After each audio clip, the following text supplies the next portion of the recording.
second part, your open loop transfer function is gh of s is equal to k by s plus 10. We should take the n value as a 4. So k by s plus 10 power 4.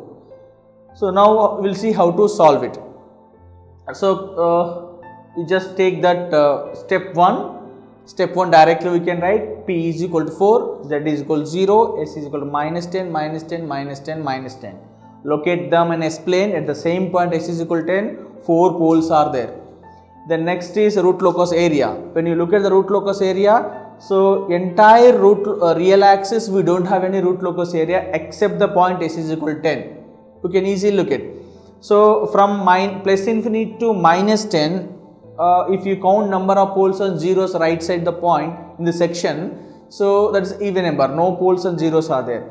And again from minus 10 to minus infinity, if you take any point, if you count poles and zeros count, that is going to be 4, which is again even number. So you should have the odd number to have the root locus area, but both sides we have even numbers, which means root locus cannot exist on this entire real axis except s is equal to minus 10, because s is equal to minus 10 we have open loop poles. The location of open loop pole or location of open loop 0 is also part of the root locus. Why? Because each root locus will start at open loop pole and ends at open loop 0. Certainly it will be the root locus area only. Now, so there are 4 poles available. Now, next is asymptote information. So p minus z is 4 in this case. All 4 angles also we can write. Before that you can also calculate the centroid, minus 10, minus 10, minus 10, minus 10 by 4, that will be minus 10 only. C is equal to minus 10 centroid. And angles will be, I can write plus or minus 45, plus or minus 225. So plus means you should take clockwise direction, minus means you should take anti-clockwise direction, you will be getting. Or if you want to write only in minus values, minus 45, minus 135, minus 225 and minus 350. These are the 4 theta 1, theta 2, theta 3, theta 4 values as angle of asymptotes. Therefore, take the centroid 1, 2, 3 and 4. A1, A2, A3, A4. With those angles you can draw. So 4 asymptotes I have. Next is a breakpoint calculation. Yes, these 2 asymptotes A1 and A4 are crossing the imaginary. So we need to calculate compulsory breakpoint. So when you want to calculate the breakpoint, 1 place gh is equal to 0. We know the procedure. If you follow that, you will be getting k is equal to minus s plus 10 power 4. Then dk by ds is equal to 0.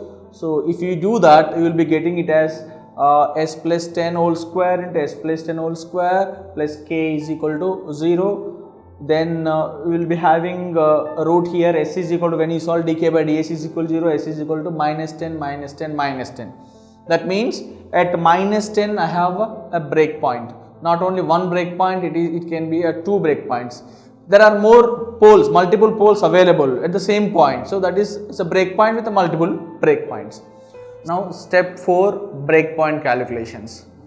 So before that we will see whether breakpoint is possible or not possible. So looking at this S plane, now there are 4 poles at S is equal to minus 10.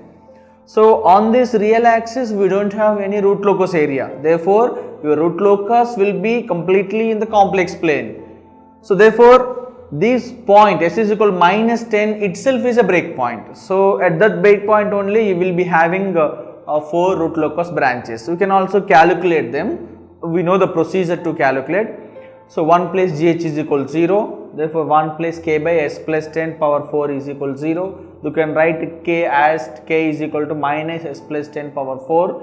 Then we write dk by ds and equate it to 0. When you solve it, you will be getting 3 roots s is equal to minus 10, minus 10, minus 10, which means that point itself is your break point.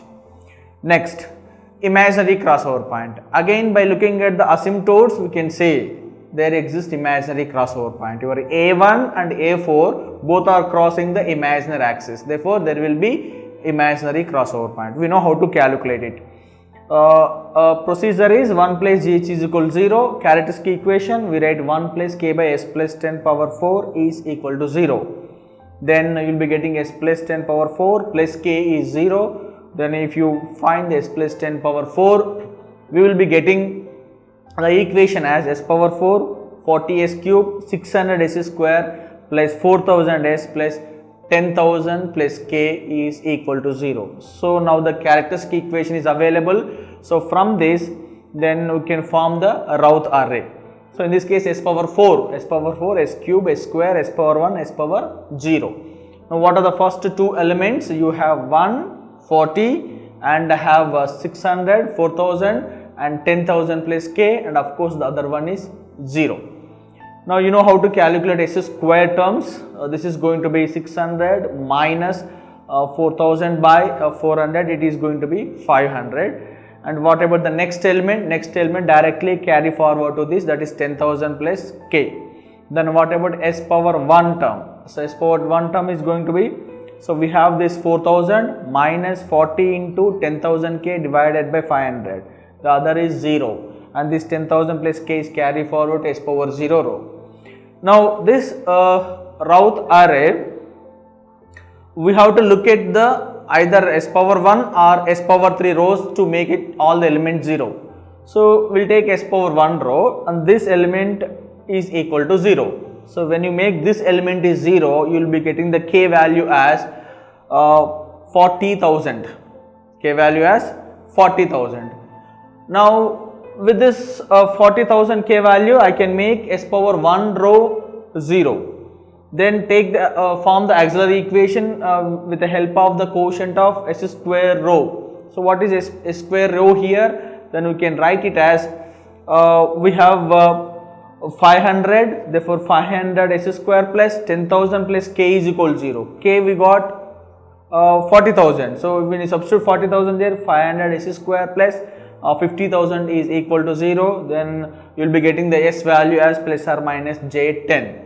So plus or minus j10 is imaginary crossover points. So locate plus j10 minus j10. So this is how we calculate imaginary crossover point. Then when you look at the angle of departure and angle of arrival.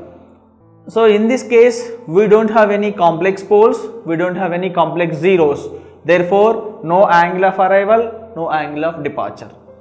Now complete information is available. Let us sketch the root locus for this particular problem, k by 10 plus s plus 10 power 4. So when you draw this, I have 4 poles at one point, and this point itself is a centroid, this point itself is a break point, and my all 4 asymptotes are like this. So just like the previous problem where k by s plus 10 power 3, where we have root locus diagram or root locus branches exactly follow the asymptotes. In this case also same, your 4 root locus branches which are here, s is equal to minus 10, they follow 4 asymptotes exactly. Therefore one root locus branch will go like this, another one is going like this, and we have towards left direction also. This is because the asymptote which is crossing the imaginary, that point is s is equal to plus j10, and here it is s is equal to minus j10. Therefore root locus will also follow exactly asymptotes. So this is what the conclusion from this particular system, and the system is a conditionally stable system, and the condition is k value 0 to 40,000 stable, and over the 40,000 system is going to be unstable.